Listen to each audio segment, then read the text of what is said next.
विकास चौक से। बिहार के लाल के कथा सुनाई सुन लो भैया ध्यान लगाए, देश विदेश में नाम बजे कर आ भ्रष्टाचार देखत लड़ जाए, सच तक न्यूज होवे रिपोर्टर।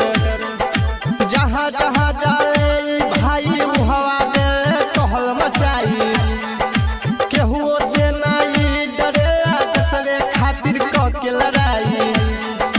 गइलन पूरा देश में छाई गलती जहवा हो खेला भाई, जनता लगवे देला देखाई मनीष कश्यप नाम हो भाई।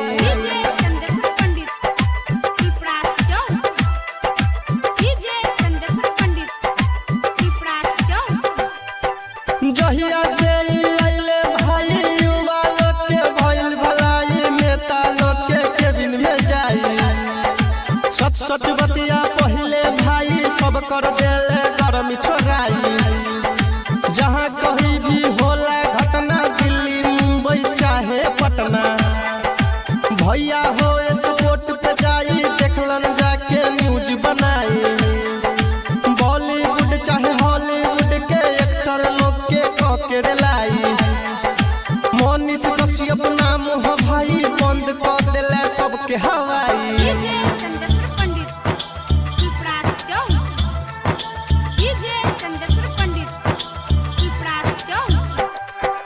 पश्चिम चंपारण हो बेतिया घर परे इनकर चनपटिया, काम न कबहू करेला घटिया। खारा कइले सब कर खटिया, इंसानियत हो एकर जतिया। लिखले नरेंद्र लाल गाना, गावेला पासवान गणेश दीवाना।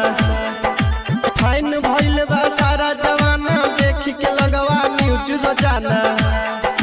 सारा बतिया जेनी बताई इनकर जैसन केहू न भाई, पहले नैखन अभी सगाई नाम हो मनीष कश्यप भाई।